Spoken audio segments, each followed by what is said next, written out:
Oh, you have got to be kidding me. Oh my God.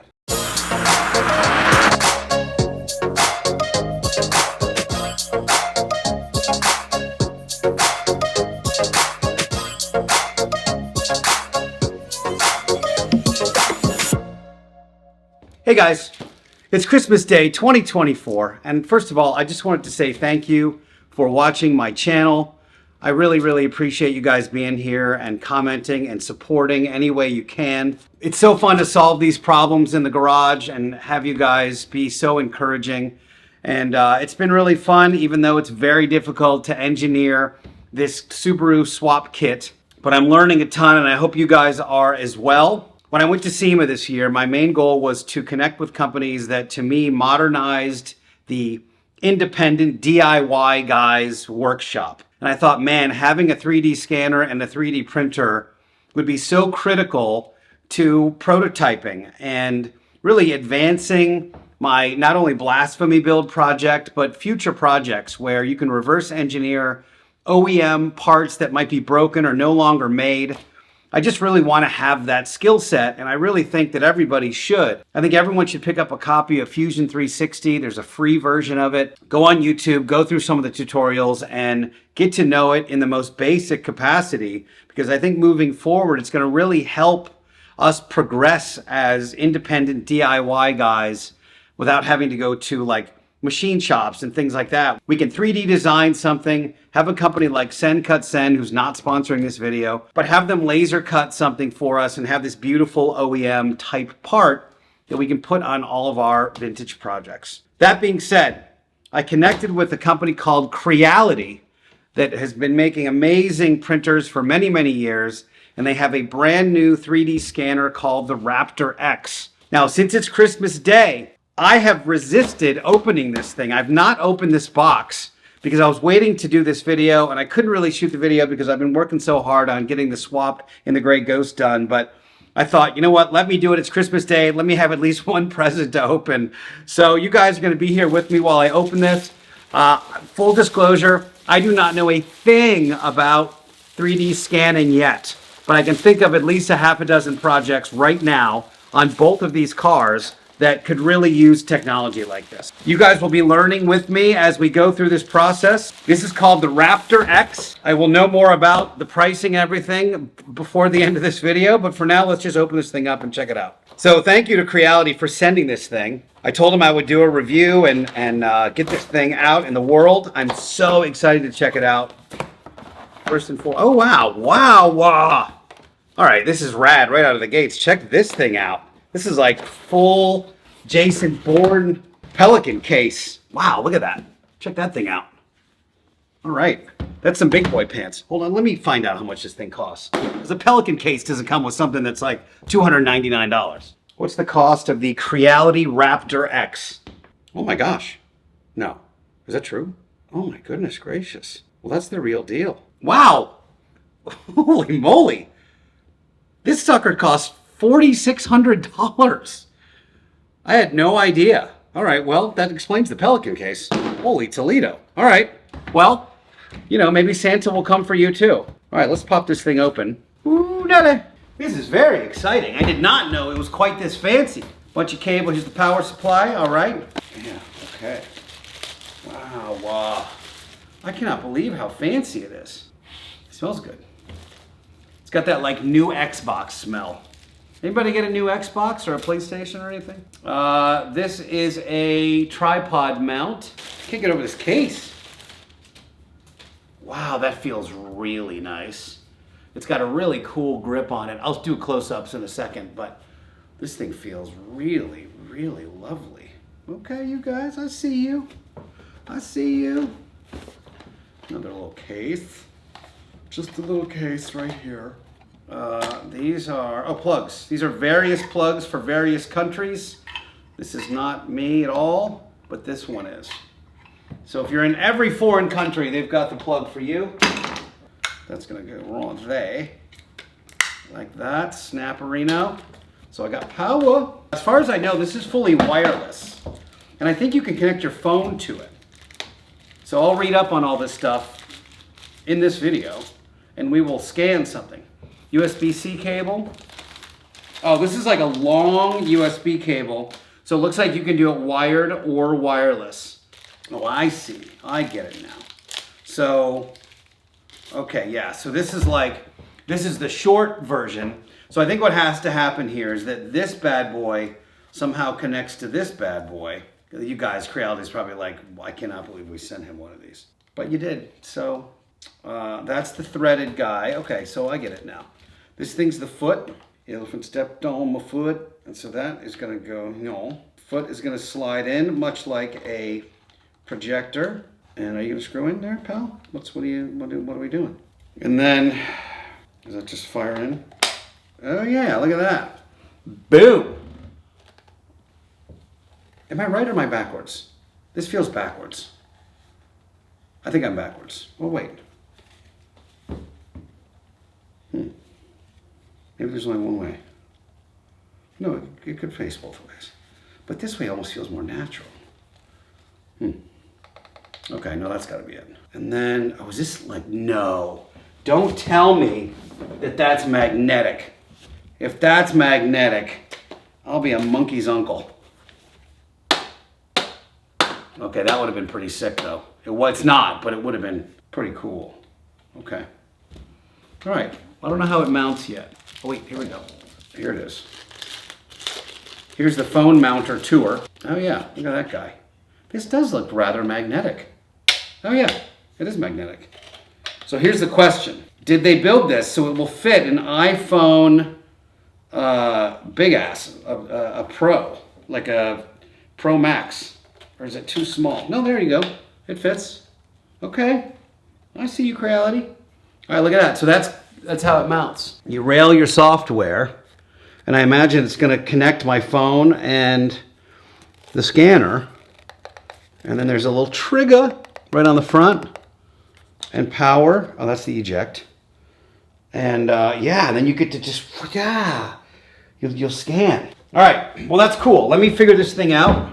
I'll be right back. And let's scan some shiz, shall we? And then, oh yeah, that's just gonna go like that. That's sick. That's super sick. Oh yeah, then you screw that sucker right in there. And that's gonna link these two guys together. Bonnie and Clyde, Bert and Ernie, Starsky and Hutch, Laverne and Shirley. Okay, that's cool.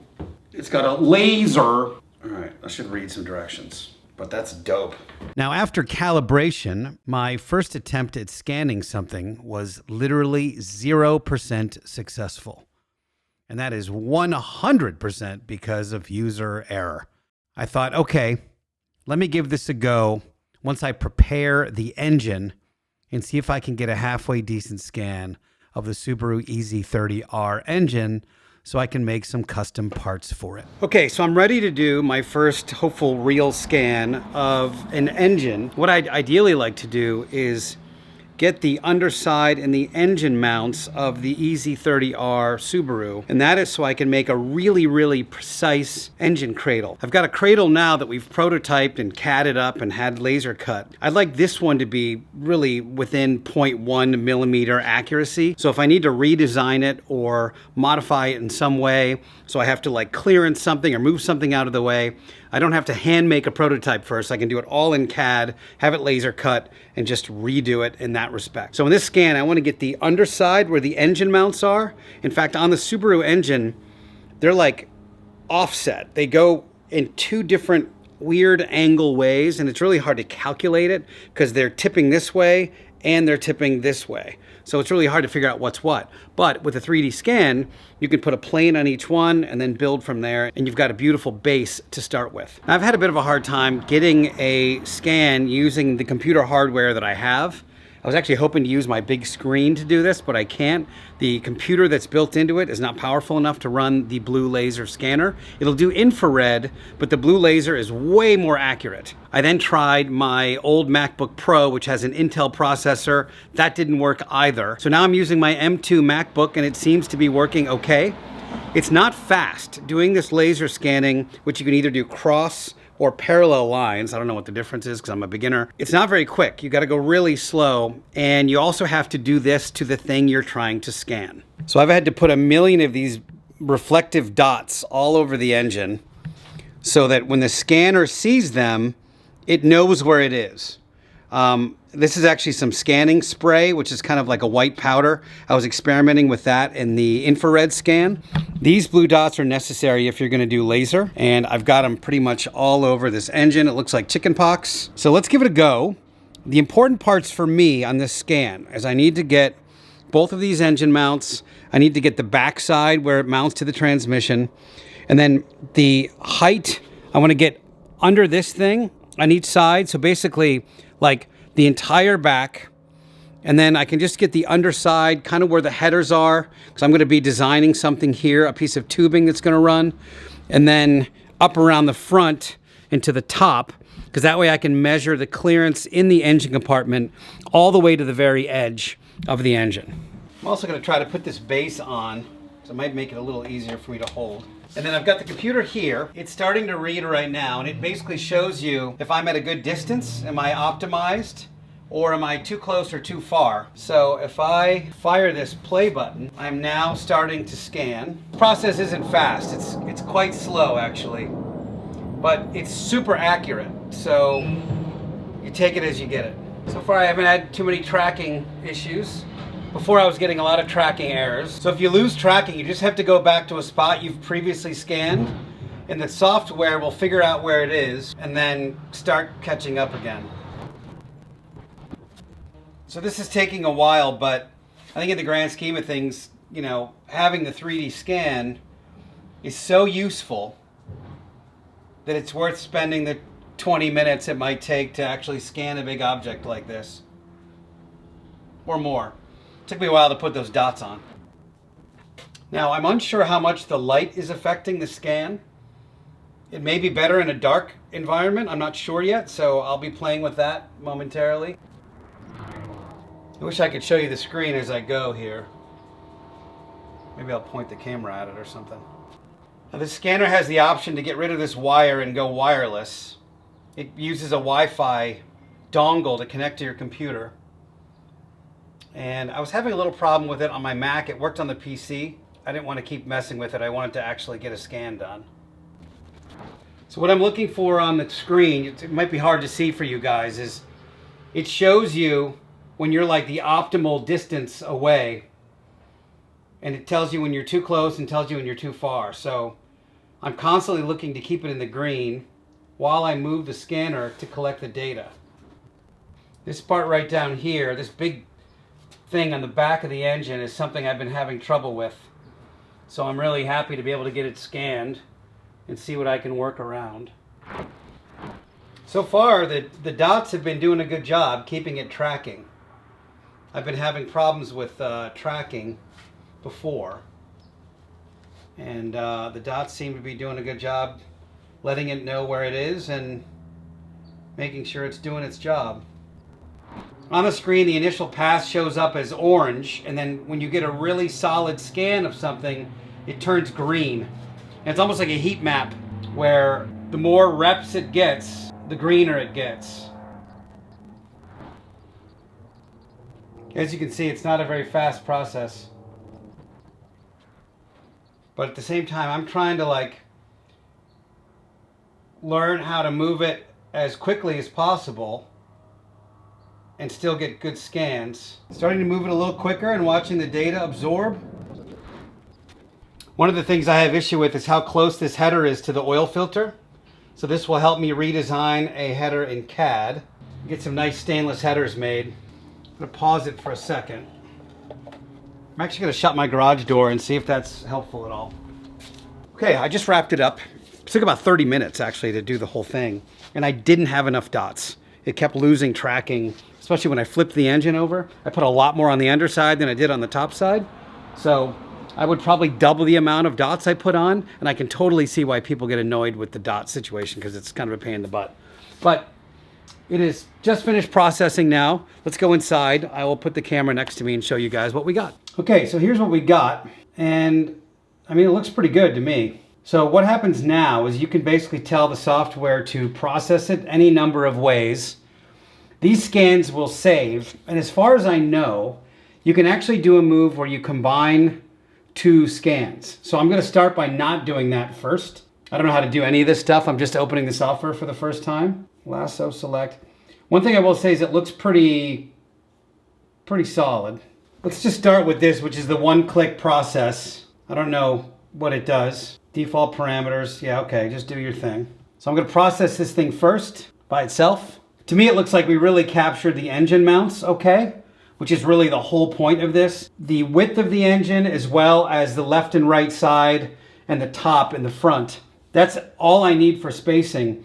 I also captured the adapter plate in here, so that way I can correctly measure the interface between the transmission and the engine. The next big move will be to scan the engine compartment of the shell that I have here, which has a 915 transmission in it. And that will allow me precise placement of whatever this object is at the end here. That sucked up a lot of battery. That was 1 hour, and it sucked up like 60% of my battery. It's doing a lot of processing. Optimizing 98, 100%. And here it is. Meshing. Just basically says don't sleep or hibernate your computer. Wow, that looks insane. Wow, wow. Oh my God. That's crazy. Wow. That is incredible. I got literally, let's see. I would have loved a little more adapter plate here. Wow, that's awesome though. So let's do this. Let me export, and I can export this as, I think, an object. I think I want object, I can't remember. So now let's try the other one, which is to select both of these. Wait, can I select both? How do I merge? More than 2, project list, scan 1, scan 2. Oh no, that was the weird one. Oh, interesting. I can't scan as part of the, this is funny. This thing got all wonky when I tried the infrared. Can you guys see this? This is really funny. It's like the engine, it looks like if we try to teleport ourselves. Oh wait, no, that's the bottom I did. Let's see if this thing knows what it's doing. Oh, you have got to be kidding me. Oh my God.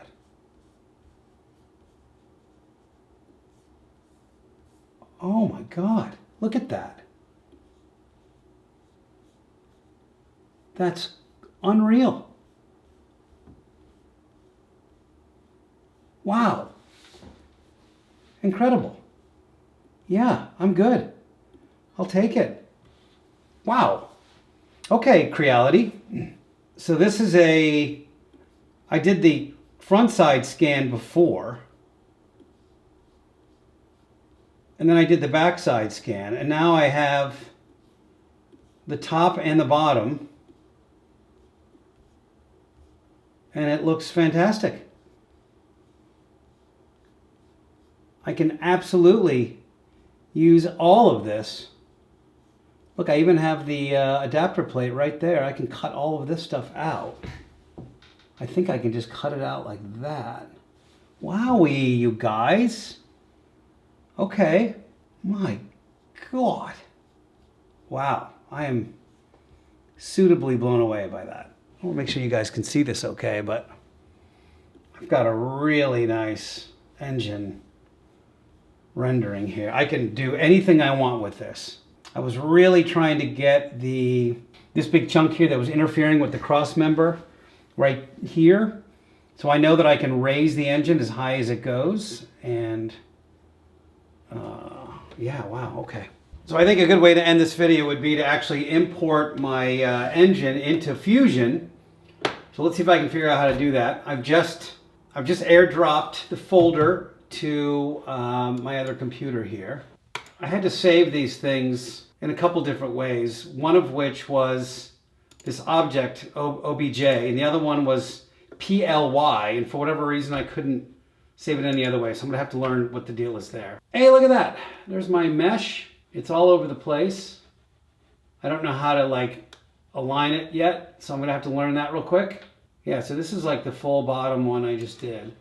And I guess you can move this. Anyway, let me futz with this. Ideally, I get this thing sort of centered in Fusion Because at that point, once it's where it's supposed to be, I can then start building off the planes of the engine mounts and start doing a rough creation of the cradle that I want to do, which is rad.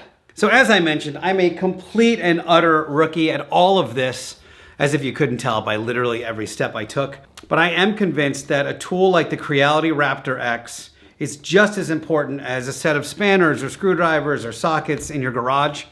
I think for anybody that is considering themselves to be a modern type fabricator, having some knowledge of scanning and 3D software and that world is super duper helpful. I will say that I may experiment right now with sending my scan off to Fiverr, Fiverr, import the mesh into Fusion, and actually set the planes up that I want. Meaning, let me center the engine, let me get the planes on the engine mounts, and maybe a horizontal plane and a vertical plane that I can then build off of.